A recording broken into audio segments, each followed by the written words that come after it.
Hello, my name's David Skvor. I'm an artist and an author of the book called The Trinity of Art. Here it is, just so you know it's real and it does exist. That's the book. If you got through my first series, my introduction, well done, good on you. I obviously haven't worn you out and you're ready for more punishment, so to speak. Today, I'll be dealing with the title of my book, which is a theme that encompasses a lot of things in my philosophies on art, the Trinity of Art. Today I'll be taking you down the rabbit hole, so to speak, the place, the mind of the artist, the place where I excavate for treasure. It's that secret place I go, most artists go. A very important point I need to make to you before we go on this journey, and it's very, very important for me, for you to know, that in my art, I don't place any messages. There's no messages. There's no meanings, hidden or otherwise. I just don't put them there. There's no social comment or there's no narrative that I'm aware of. So most people seek to find an interpretation or seek to find meaning in art, and look, good on you, good for you. You're most welcome to do that, but I'd like to assure you, I don't put it there. So if you find something, that's your interpretation and you're most welcome to it. All right, what are we going? The Trinity of Art. This is painting behind me is titled The Trinity of Art. The painting chose me. Now, I didn't title this painting until it was finished, so it invoked in me these ideas about where I'm going. So, what is the Trinity of Art for me? In my book, and I quote myself, line, shape and colour are the Trinity of Art. Out of these, anything can be created. Now, I'll give you an example of what I sort of mean. If you think of the caveman in his cave thousands of years ago, he would have had a campfire and afterwards there was charcoal. And he's either got a stick or his finger and he's put a mark on the wall, and then when things lit up, there it is, a line. So there's the line. Then maybe a few weeks later, sometime later, it's done a circle. There's the shape. And then sometime after that, obviously they've probably got some ochre or some coloured clay, coloured it in, and there's the colour. Now they have the sun. So to me it's the purest form of art. There's no filters, there's no meaning. It was just what it is. It's the sun. So that's what I mean when I talk about, or that's the focus that I have when I try to create my work. Now, I'll give you another example, a more modern day example, and I'll just reach over here. This is a little drawing my daughter did when she was a little kid, primary school. And once again, it's just simple lines, a few shapes, and obviously the colour. Now, there's no hidden message or meaning in that. It's a dog. Well, maybe it's a cat. I don't know. So when I talk about the purity of art, that's sort of what comes through in children. It's just what's inside them, straight onto the canvas, no real story, and it's beautiful. Most artists, or many artists, have said they wish they could paint like a child again, and that's a goal of mine, something I really seek. Now, I will get to this painting and explain the process about it, but a little bit about art and me. I don't seek an image or an object or something to paint. The paintings, and this one's a prime example, they seek me and they tell me to paint them. And in the process, I'm almost as much as a spectator as you are.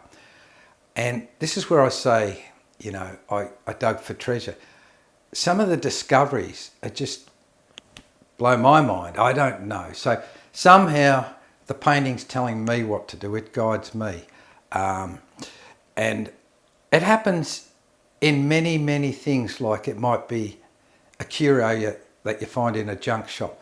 Or it might be you're walking along the beach and there's that image of the sun setting or whatever. So the way I'd best describe it is that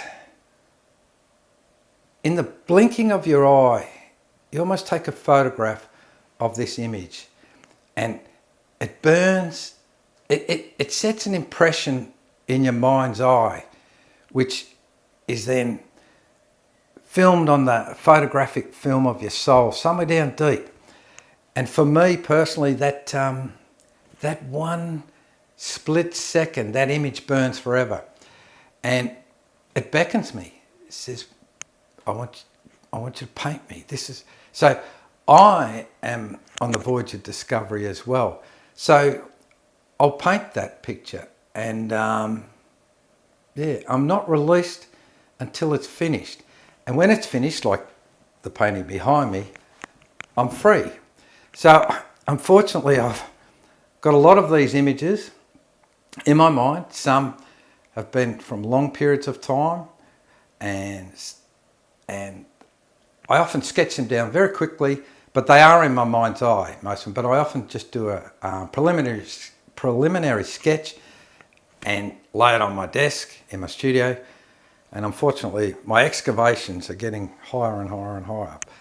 And I think it was Martin Kippenberger, the artist, who said, an artist has more ideas than time. So there's never going to be a life long enough for me to get all my paintings out there, but I'll give it my best shot. All right, about this painting here. How has it ghosted itself, so to speak, onto my canvas? Well, silly story, but I was sitting down having a cup of coffee one day and I've got floorboards in the house and pretty dusty and dirty. And I looked down and there was a little shape in the dust, as if a finger had drawn it. And it was that shape there, just that little extension of that arm there. And immediately, there's that, not light bulb moment, but there was that concept that burnt in my mind's eye. So, I ran down to my studio, excuse me, and that's the drawing that I come up with. So I've had this, and then I've added all that. That called me. The shape made me draw that. Why? I don't know. Now, I did say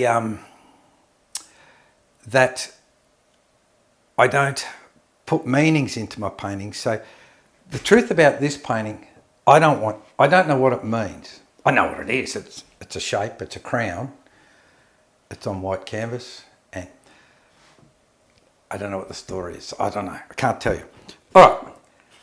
So part of my process, there's the concept. I've got it nailed down now. It's on a piece of paper. That's good for safekeeping because it's there. Even though it's in here, it's once your hand does it, it's tangible. So my next process that I do is I form a series of grids. Now, the grid method was used by Michelangelo, Albrecht Dürer, probably the greatest draftsman of all, and even Vincent van Gogh. So I figure if it's good enough for them, it's good enough for me. Now, the grid method, which I'll show you here,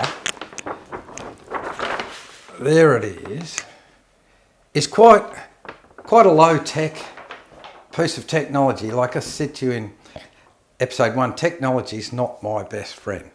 But I can draw squares, and my mathematics isn't that great, but I can extrapolate those squares to a bigger size and put that on the canvas. So if you look under this paint, if you x-rayed it, there would be squares. So I've taken that drawing there and I've put it onto here. And then I've had to work the drawing so that, one, I get the right size format for the painting, so it sits in the right sort of space around it. And with this one, I was able to manipulate this line here and make it exactly the same on the other side with the exact same distance. This one here is in the center, and you know, I've obviously moved this one over so it's perfect. The thing about when you grid something up, it often reveals some of the most interesting juxtapositions or mathematical things that you couldn't even imagine. I'm not smart enough to do that. So once again, the painting's showing me. So even though I put this series of grids on there, my hand is often guided to where it goes. Now, that is how this got onto there. Like that painting come from that to there. Pretty simple, not rocket science. Another part of my process, if you excuse me for a sec, I'll get another sheet. When I did this painting, obviously I have to choose colours. Like I've got my lines now, got my shape, and then I have to choose my colours. This is an early drafting that I've done. There's been many since, where something has developed into what I call a colour wheel. But I'll just pop it up so you can have a look. I have to work out what colour am I going to use for the precious stones that go on top of the crown. So, obviously, I use yellow for gold. I tried the actual gold colour, which you'll see. Oh, here it is, here and here. It didn't work. And I'm a very instinctive painter. If it don't work, it don't work. And no matter what you do, it ain't going to work. And I can't. Later on, I explain my colour theory. But basically, I've chosen what colours I thought emeralds and rubies and sapphires would be. The problem with colours, one can't always sit next to the other comfortably. They fight for supremacy. There's a bit of a boxing match goes on. Another chapter, another episode. But here you'll see I've chosen some colours and I've written down using the brand of the paint that I use and which red was, just so that I have a record for me so I know when I go back to doing the painting. So this, and you'll discover later in my series, this is the beginnings, the first real beginning of what I would call a colour wheel. With my colour wheels, I suppose, when I went to art school, they said, we did this, you know.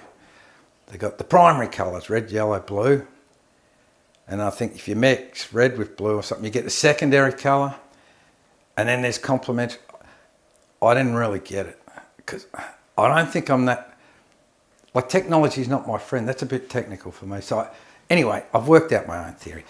And basically I put the colours down, spin them around, and when they land in the right spot, I know that's the spot. That's the instinct that I paint with. All right, so oops, run out of film. Okay, like I said, I'll have to splice it somehow. That's going to do my head in technically working that out. I'm not here to teach you how to paint, and I don't know if it was said in that before I got chopped off by the camera. A magician will never reveal his tricks. You make your own tricks up. Okay, so what the journey is, like I say, if we have a look at this painting, I don't know what it means, but it compelled me to paint it. It spoke to me, so I painted it. And what it's done to me, when I reflected back upon it when it was finished, it made me come up with my concept of the Trinity of Art. Line, shapes, colour. It's not that deep, I don't think, but maybe it is. Now, one thing I suppose I'm getting to here is today you're inside the snow dome. Now, the snow dome's something that come to me as well. You know those little snow domes you get and you shake them and all the snow fluffs around? Well, artists, you know, you hear people saying they go into their zone. Well, I reckon I go inside what I call the snow dome. You can't really come inside with me, and I can't really get outside. It's a bit like this lens between us. I can't get out and sit with you and have a chat.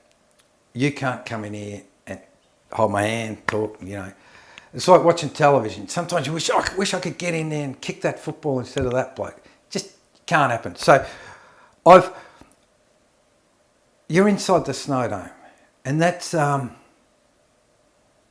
what this whole series is about. I'm letting you into my world. It's like living in a fish tank.